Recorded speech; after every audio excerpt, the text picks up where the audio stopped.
하나님 말씀 신약성경 로마서 10장 11절에서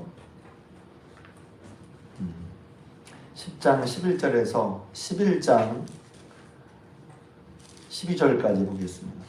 좀 길지만 로마서 10장 11절부터 11장 12절까지 이제 로마서를 읽다 보면 마음에 찡하게 오는 부분은 이제 로마서 8장까지 이제 구원에 대한 말씀이죠. 그 크고 놀라운 구원을 이루어 주셨고 그 복음은 하나님의 능력이 되고 그런 능력에 구원을 받은 우리들은 주님이 다시 오시는 그날까지 그 능력, 그 구원의 능력 우리를 위하시고 또 우리를 의롭다 하시니 누구도 대적할 수 없고 그 사랑을 끊을 수 없는 높음이나 깊음이나 천사들이나 권세자들이나 사망이나 생명이나 어떤 피조물이라도 하나님의 사랑에서 끊을 수 없는 그 큰 구원으로 보호하심과 인정을 받고 있단 말이죠.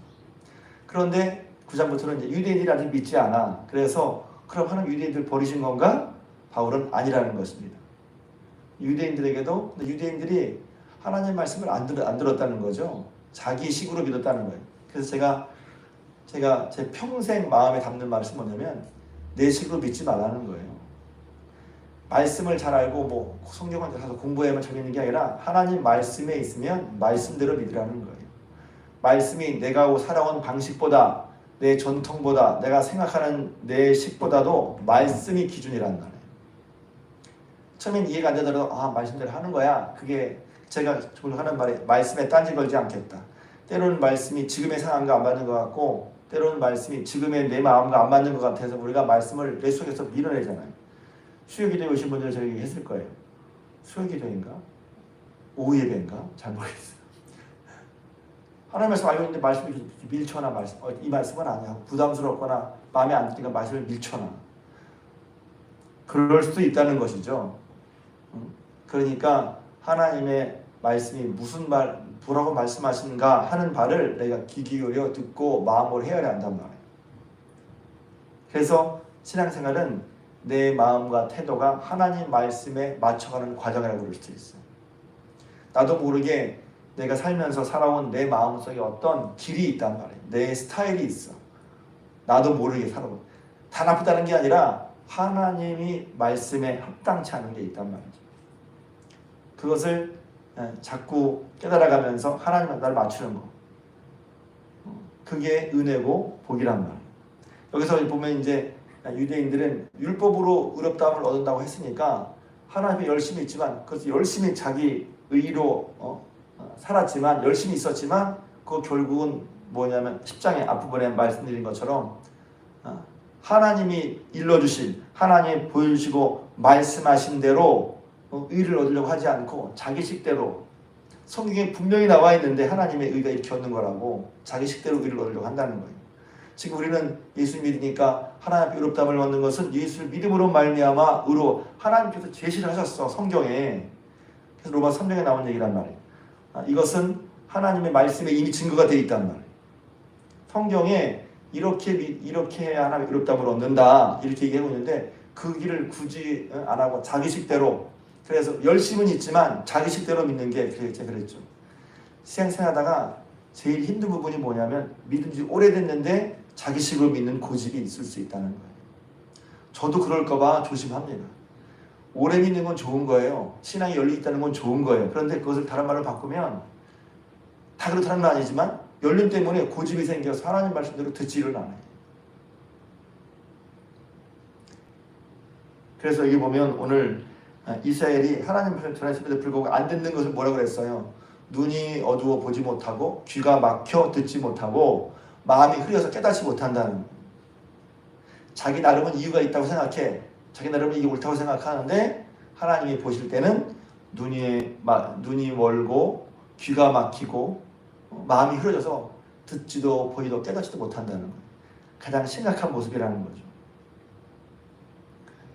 그러니까 이제 오늘 얘기는 왜 11장 오늘 주된 얘기는 10장이지만 11장 얘기는 뭐냐면 이런 거예요. 아니 그러면 이제 이렇게 말하잖아. 아니 그렇게 하나님이 성경도 주고 선지를 통해 말씀도 했는데 이스라엘은 어차피 안 믿잖아. 이스라엘은 망한 거 아닌가요?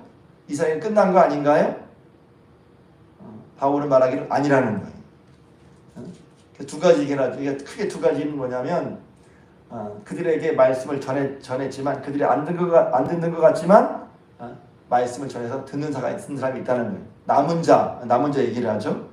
그래서 그 예로 그 엘리야 시대에 바알에게 입맞추지 아니한 7,000명을 두신 것처럼 지금도 역시 은혜로 택하심을 따라 남아있는 자가 있다. 이스라엘이 지금은 예수님을 하나님이 방법인 예수님을 보내서 구원받는 것을 안 믿고 저렇게 마치 버려진 것 같고 하나님의 약속은 파괴된 것 같고 이스라엘은 한번 택함 받았지만 이제 끝난 것처럼 보이지만 그게 아니라 하나님의 약속은 여전히 유효하고 이스라엘 백성 중에 남은 자들이 이제 하나님께 돌아올 것이고 뿐만 아니라 그런 섭리 먼저 믿는 이스라엘이 하나님의 약속은 말씀을 안 들었고 또 안 따라왔지만 오히려 다른 민족 이방인이죠. 이방인에게 그 복음이 전파되는 그런 여기서 이제 섭리라고 그러죠. 놀라운 섭리와 은혜가 있다는 거예요. 자, 그런 얘기를 하면서 그 뒷부분인데 그 뒷부분 얘기는 다음에 또 할 거예요. 근데 오늘 얘기는 뭐냐면 이것이죠. 앞부분부터 읽으면 뭐냐면 이제 성경의 전체 맥락을 알아야 이해가 되고 이런 얘기 하려고 하는구나. 근데 그 가운데 무슨 얘기를 했냐면 어제도 말씀드렸지만 성경에 이르되 하나님 말씀에 이르되 누구든지 주의 이름을 부르는 자는 부끄러움을 당하지 아니하리라. 기억하십시오. 이 말씀 잠깐 제가 좋아하는 주의 이름을 부른다는 것은 주를 찾는다는 거예요. 여기서 주님은 일반적인 주님이기도 하지만 앞에서 본 것처럼 우리를 의롭다 하시고 또 우리를 불러서 또 영화롭게 하시는 모든 것이 합력하여 이 놀라운 구원을 이루게 하시는 그 크고 놀라운 구원을 이루시는 하나님을 말하는 거예요.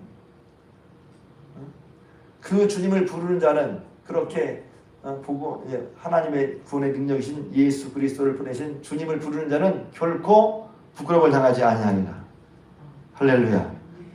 왜 그런지 알겠죠? 왜? 놀라운 구원을 이미 이루어주셨단 말이에요. 그러니까 여러분 어떤 상황에서도 주님을 부르시기를 주님을 찾으시길 주님으로 축복합니다. 뿐만 아니라 12절에 그렇게 불러서 유대인이나 헬라인이나 차별이 없어. 여기서 죄송합니다. 더 와닿게 목사님이 기도하는 거랑 제가 기도하는 거랑 다르죠? 똑같아요. 유대인이나 헬라인이나 주를 부르는 자에게 주시는 구원은 또 여기서 물론 1차적으로는 예수 믿어 구원받는 걸 말하지만 조금 또 확대해서 주를 찾는 거란 말이에요. 주를 찾는 거. 주를 부르십시오. 주를 찾으십시오. 부끄러움을 당하지 않아. 구원을 받아. 뿐만 아니라 10절에 보면 주께서 모든 사람의 주가 되사 어느 특별한 사람만이 아닌 거예요. 모든 사람, 주를 부르는 모든 사람의 주님이 되사 그를 부르는 모든 자에게 부여하시도다. 좀 이렇게 하나님은 우리 생각에 째째하고 잘 안 주시는 것 같아. 째째란 말이 좀 그런데 느낌이 그렇죠. 참 잘 안 주시는 것 같아. 뭔가 이렇게 하나님 그런 분이 아니라는 거예요. 주 이름을 부르는 모든 자에게 하나님은 부여하시도다. 풍성히 주신다는 거예요. 할렐루야. 기도할 때 여러분 생각에는 하나님 이렇게 기도할 때 안 주시지? 내 생각이 내 느낌이야. 하나님은 모든 부르는 자에게 차별 없이 주시고 하나님 또 뿐만 아니라 부여에게 주신다고 하셨습니다. 할렐루야. 말씀을 붙들고 약속을 붙들고 기도해야죠. 내 감정대로 기도하지 말고 내 감정은 때로는 근거도 없고 기준도 없어요. 자기 생각대로 막 나와. 자기 감정 옳은 것 같은데. 특히 하나님에 대한 감정은 그렇죠. 날 안 사랑하시나 봐. 하나님 문제 안 사랑한다고 그랬어요. 근데 자기가 안 사랑한다고 느껴. 그래서 제가 가끔 하는 건 신앙은 내 감정 따라하는 내 감정이 기준이 아니에요. 하나님 말씀이 기준이란 말이에요. 그 말씀대로 주님의 이름을 부르고 그때 부끄러움을 당하지 아니하고 구원받고 또 부르는 모든 자에게 부여하시다는 거예요. 할렐루야. 13절 누구든지 주의 이름을 부르는 자는 구원을 받으리라. 누구든지 그 사람이 어떤 삶을 하더라도 차별 없이 이게 복음이란 말이에요. 차별 없이 누구든지 주의 이름을 부르면 주님께서는 그들을 구원해 주시고 누구든지 주님을 부르면 부끄러움을 당하지 않고 성경에 이르기를 또 그렇게 부르는 자에게 하나님은 모든 자에게 부유하게 주신다고 했어요. 할렐루야. 그러니 주의 이름을 부르는 게 주를 찾는 게 얼마나 그럼 오늘 기도할 때도 주의 이름을 부르는 자는 부끄러움을 당하지 아니하리라 하셨습니다. 주의 이름을 부르는 자는 구원을 받는다 하셨습니다. 주의 이름을 부르는 자에게 모든 자에게 차별 없이 후이신다 하셨습니다. 믿습니다. 제가 주의 이름을 부르고 기도합니다. 부르면서 기도합니다. 기도를 이렇게 하는 거라고. 내 식대로 기도하지 말고 성경에 그러면 내 기도의 폭이 넓어지는 거예요. 그냥 기도만 하는 게 아니라 그냥 기도하면 자연스럽게 넓어지기도 하지만 하나님 말씀에 기도에 대해 나와 있잖아요. 주의 이름을 부르라 구원받는다. 부끄러움을 당하지 않는다. 이 말씀 굉장히 좋아요. 부끄러움을 당하지 않는다. 한 제 삶이 제 인생이 부끄럽지 않게 해주세요. 부끄러움을 당하지 않아 주의 이름을 부르는 자는 주의 이름을 주님 이름을 부르는 거예요. 그래서 기도할 때 왜 주여 그래요? 주의 이름을 부르라고 그랬잖아요. 하나님 부르라고 그랬잖아요. 주님 부르라고 그랬잖아요. 흉내만 내는 게 아니라 소리만 지르는 게 아니라 정말 하나님이 내 마음 기분이 아니라 하나님을 향해서 영이시니까 하나님을 향해서 하나님이 이렇게 주의를 부르는 자에게 구원을 주다는 걸 내가 믿는 믿음으로 주님을 부르고 찾을 때 주님께서 부끄러움 당하지 않게 해주시고 구원해 주시고 뿐만 아니라 부유하게 주신다. 할렐루야. 그것입니다. 또 한 가지는 이제 11장까지는 이제 전체 이 흐름이 이런 흐름이구나 그런 속에 이제 믿음으로 구원 온다는 것을 바울이 말하면서 말씀에 이렇게 믿으라고 하였고 이렇게 믿을 때 이렇게 주신다는 얘기고 그런데 여기서 놀라운 게 뭐냐면 이제 14절부터 15절입니다. 그런데 믿지 않는 사람은 어떻게 부르겠느냐는 거예요. 들어보지 못하는 사람에게 어떻게 믿겠냔 말이에요. 전파하는 자가 없으면 어찌 듣겠냔 말이에요. 그러니까 뭐가 중요하냐면 먼저 믿는 우리들이 아직 모르는 사람들에게 전해주고 말해주는 게 얼마나 중요하냐는 걸 얘기하는 거예요. 듣지 못하는데 어떻게 부르겠어요? 제가 가끔 청년들에게 얘기할 때 청년들이 교회 열심히 나오잖아요. 그런데 문제가 생겼어요. 근데 이게 야, 너 하나님 찾아. 정작 자기 문제가 생기면 하나님 찾는 걸 몰라. 교회 나서 예배를 드리는데 그러니까 그런 거죠. 그런 어떤 벽 같은 게 깨져야 된단 말이에요. 교회 나와 예배를 드리는데 자기 인생 문제가 있거든. 정말 자기 괴로운 문제가 있는데 하나님을 안 찾아. 하나님을 안 불러. 일단 교회에서는 예배 드리는 게 어떤 몸에 익숙해지고 버릇이었는데 실제적으로 자기 문제가 딱 생겼는데 막 이런 거죠. 하나님이 없어. 하나님을 몰라. 하나님을 부를 줄을 모르고 이런 내 인생의 문제 정말 생각하는 문제가 탁 터졌을 때 지금도 그전에도 함께 했지만 지금도 함께 계시고 앞으로 함께 계실 하나님을 의식이 안 되는 거예요. 의식. 제가 예전에 한번 그 신앙생활 하면서 이 중요하다 느낀 것 중에 하나가 그랬죠. 하나님 의식이라고. 하나님 여기도 계시는구나. 너는 범사의 그를 인정하라. 그래서 내 길을 지도하시리라. 잠언 3장 말씀이잖아요. 범사에 하나님이 이것도 계셔. 이런 문제에 하나님이 함께 계신단 말이에요. 그런데 그것을 몰라. 그런데 하나님 계시지만 분명 하나님 옆에 계신데 내게는 없는 거야. 참 묘하잖아요. 하나님 분명히 계신데 내게는 하나님 없는 것처럼 왜? 부르지도 않고 찾지도 않고 하니까 말이에요. 그래서 야곱 얘기를 좋아하는 게 창세기 28장에서 야곱이 하나님 나타나 주셔서 하나님을 안 다음에 하나님 의식이 생깁니다. 와, 두렵도다 이것이요. 왜 두려워요? 하나님이 계신 걸 알았거든요. 하나님이 계신 게 의식이 되면 하나님을 경외하게 된단 말이에요. 이건 참 신비한 거예요. 똑같아. 바뀐 건 없어. 그런데 하나님 은혜를 받으면 하나님이 의식이 된단 말이에요. 하나님이 계시구나. 두려움을 느끼죠. 그전에는 할아버지가 아브라함이고 아버지가 이삭인데 하나님이 안 계셔 야곱한테. 그러니까 딱 보니까 형은 쌍둥이로 몇 분 차에 태어났는데 형이라고 에서는 형이라고 두목을 받고 저기 한몫 빠지고 억울하잖아요. 그러니까 형이 제일 배고플 때를 딱 누렸다가 형 이거 팥죽 먹을래 안 먹을래? 먹을 줄 알아. 그럼 장자권한테 팔어.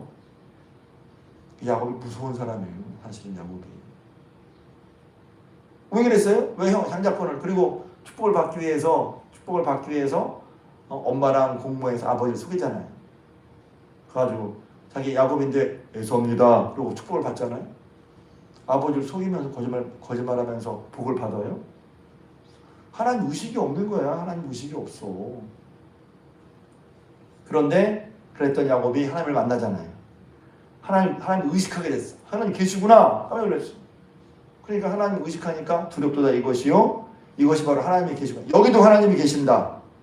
하나님이 그 시대 보면 요 지역만 계신다. 요때만 계신다. 큰일 만나면 하나님이 안 계신 것처럼 생각해. 큰일 만날 때도 하나님이 계신단 말이지. 인생이 이렇게 깜깜할 때도 하나님이 계신단 말이지. 예배드리고 다 하다가 깜깜하게 만나면 하나님 안 계신 것처럼 생각해. 그때도 하나님이 계신단 말이죠. 그러니까 제가 야곱의 일 좋아하는 건 어쩔 수 없어요. 28장에 보면 잠깐 딱 일어났는데 하나님 만나주셨죠?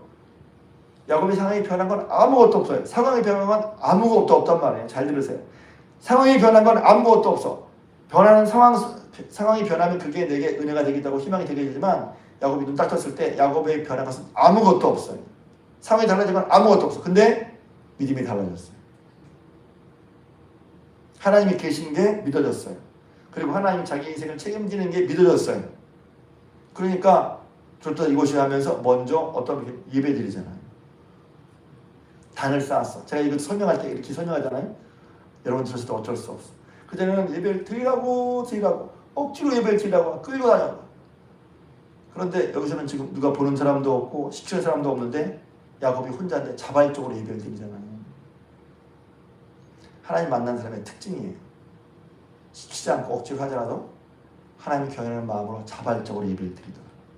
그리고 기도하잖아요. 자기 인생에 문제가 있어. 하나님 함께 하는데 지금 당장 눈앞에는 집을 떠나서 홀로 남았으니 뭐가 필요해요? 살 집이 필요하고 먹을 양식이 필요하고 입을 옷이 필요하단 말이에요. 그러니까 기도하잖아요. 하나님 제가 가는 게 저와 함께 계셔서 제게 입을 옷과 먹을 양식을 주시면 제가 하나님 섬기겠습니다. 자기 인생을 걸고 인생을 그냥 교회 다니는 게 교회만 왔다 갔다 하는 게 아니라 자기의 인생을 맡기는 거란 말이에요. 기도하는 우리 장로님, 권사님, 집사님 나이신 분들은 여러분의 인생을 교회만 왔다 갔다 하시는 건 아니겠지만 당연히 여러분의 삶을 하나님께 맡기시길 주님으로 축복합니다. 교회는 교회장이 기둥기둥을 하면서 어떻게 살아 하나님께 인생을 맡기는 거죠. 인생을 맡기고 기도합니다. 그 뒤에 하나님이 야곱 함께 하시고 야곱은 하나님을 느꼈기 때문에 그 다음부터 거짓말하지 않죠. 누가 보지 않아도 외삼촌 라반 밑에서 20년 동안 일하면서 요만큼 쉽게 말해 털어서 먼지가 안 날 만큼 정직하게 일을 한단 말이에요. 심지어 외삼촌은 10번이나 야곱의 봉급을 속여. 근데 야곱을 안 속여. 근데 우리는 그러면 죄송합니다. 이 등신아 똑같이 그렇게 해. 근데 야곱 그렇게 안 했어요. 자 여기서 그걸 누가 보고 계셨죠? 하나님이 보고 계셨어요. 하나님이 보고 계셨단 말이에요. 그러니까 하나님 앞에 사는 게 그런 거예요. 그 성경은 하나님 앞에 사는 사람의 모습을 보여준단 말이에요. 그전에는 믿음의 할아버지가 아브라함, 아버지 이삭인데 그런 믿음의 집에 교회 다니는 가정에 살면서도 하나님 없는 것처럼 살았는데 하나님 만난 다음에는 누가 보지 않아도 심지어는 손을 본다 하더라도 하나님 앞에 하나님이 보시는 것처럼 했단 말이에요. 나중에 하나님이 다 갚아주시죠. 할렐루야. 억울한 일이 있어요. 하나님이 다 갚아주시는 걸 믿으시길 바랍니다. 그게 정직해야 하는 거죠. 다 갚아주세요. 하나님께서. 그래서 나중에 창세기 31장 32장 보면 다시 돌아올 때 야곱에게 없는데 야곱이 이제 얘기를 해서 큰 거부가 돼서 라반과 라반의 집 아들들이 얼마나 그랬냐면 야곱이 우리 아버지 산 다 뺏어간다 할 정도로 야곱이 거부가 되었어요. 하나님께서 받은 바 택한 일의 대가를 온전히 받게 하셨어요. 할렐루야. 좀 이게 많이 빠졌는데 그렇게 할 때 뭐냐면 이거예요. 전한 바 얘기해야 되는 게 얘기를 해야. 내가 믿은 바 하나님을 내가 들은 바 하나님을 내가 말하자면 누가 알겠어요? 우리 자녀들이 내가 말하자면 누가 알겠어요? 들어야 되지 않겠어요? 그러니까 이 얘기는 왜 나오냐면 이스라엘이 안 돌아오니까 누가 말해도 무슨 소용이 있겠어요? 들어도 안 듣잖아요. 아니라는 거죠. 들었다는 거예요. 그리고 믿음은 들음에서 나니 들음은 그리스도의 말씀에 시작되니 그래서 말씀을 전하고 듣는 게 내가 받을 뿐 아니라 내가 전하는 게 중요하다는 거예요. 그러니까 15절에 보면 기록된 바 아름답도다 좋은 소식을 전하는 자들의 발이여 함과 같으니라. 제가 찬송을 부르다가 산을 복음 들고 산을 넘는 자들의 발길 아름답고도 아름답도 보는데 마음에 꽉 온 게 있어요. 복음을 들고 산을 넘는다는 말이 뭐예요? 산을 넘는다는 건 장애물이 있고 고생한다는 거예요. 수고한다는 거예요. 근데 복음을 전하기 위해서 산을 넘어 복음을 전하기 위해서 고생하고 수고하고 땀 흘리고 애쓰는 사람이 주님 보시기에 아름답다는 거예요. 바울은 로마서 9장부터 뭘 말하냐면 내가 내 마음에 그치지 않는 고통과 그치지 않는 고통과 큰 근심이 있는 것을 내 마음이 증언하는데 무엇 때문이냐? 나의 형제 곧 고륙 친척을 위하여 그들이 예수님 믿기를 바라서 뿐만 아니라 10장 1절에도 형제들아 내 마음에 원하는 바는 하나님께 구하는 바는 이스라엘을 위함이니 곧 그들로 구원을 받게 하라. 구원받지 않은 예수님 모르는 사람들을 위해서 지금도 안타까워. 지금 여기서 이렇게 누가 도대체 믿는 거예요? 전에도 안 믿어요. 무슨 소리? 전에도 안 믿은 것 같지만 그들이 믿고 돌아오려면 반드시 뭐가 있어요? 소리를 들어야 돌아온단 말이죠. 듣지 않고 돌아올 수가 있겠어요? 듣지 못한 자를 누가 믿으리요? 믿지 못한 자가 어떻게 구원받으리요? 그러니까 전해야 하고 하나님 말씀을 듣는 데서 믿음이 생기고 믿음은 그리스도 예수의 말씀으로 말미암는단 말이에요. 그러니까 누가 아름다운 거예요? 복음을 전하는 자. 아름다운 발이란 말이에요. 왜 전신갑주에 평안의 복음을 위한 신발이 나오냔 말이에요. 전 이게 뭐야? 다 알겠어. 처음에 의의 흉배, 진리의 띠, 의의 흉배, 그다음에 구원의 믿음의 방패, 구원의 투구, 평안의 복음을 그다음에 성령의 검. 근데 신발은 뭐예요? 평안의 복음을 위한 신발이란 말이에요. 내 발이 어디로 가든지 내 발에 평안의 복음을 위한 평안의 복음, 곧 복음을 전하는 그런 내 행동이 있을 때 그것이 전신갑주, 영적인 전신갑주 중에 하나란 말이지. 어디 가든지 내 신발이 가는 곳마다 내 발 닿는 곳마다 평안의 복음을 전한다는 그런 마음으로 갈 때 그것이 영적인 싸움에서 우리를 신발처럼 지켜주고 해받지 않도록 하는 자세란 말이에요. 그 말씀 한참 생각해서 이게 무슨 뜻이야? 다른 건 다 필요했는데 신발, 맨발 다니는 것보다 싸움하려면 신발이 있어야 싸울 수 있잖아요. 근데 그 신발을 바울이 표현하기를 평안의 복음을 위한 신이라고 했거든요. 근데 이게 무슨 뜻이야? 제가 오랜 시간 내 발이 닿는 곳마다 내가 뭘 의식하고 있어요? 복음을 전해야지 하는 그런 의식이 있는 것이 전신갑주, 하나님 영적인 싸움을 싸울 때 우리의 발을 보호해주는, 일부를 보호해주는 그런 자세를 말하는 것입니다. 그러기에 정리하면 앞부분은 여러분 주의를 부르시길 바랍니다. 두 번째는 복음을 전해야 돼요. 여러 말할 거예요. 어떻게 나이도 많고 말도 못하고. 아니요. 기도부터 시작하세요. 기도부터 하는 거야. 하나님 복음이 전파되게 해주세요. 복음을 전하게 해주세요. 왜? 복음을 전하는 자의 발이 아름답거든. 복음 들고 산 넘는 자의 발길이 아름다움. 복음을 위해서 땀 흘리고 수고하고 애쓰고 하는 그 발이 아름다운 발이란 말이에요. 저 몸도 피곤하고 힘들고 그런데 그렇죠. 기도부터 하세요. 기도로 가. 기도로 자녀들에게 가고 기도로 아직 안 믿는 친척들에게 가고 기도로 가란 말이에요. 기도로. 전도의 문을 열어달라고 기도하자는 말이죠. 그게 아름다운 거니까.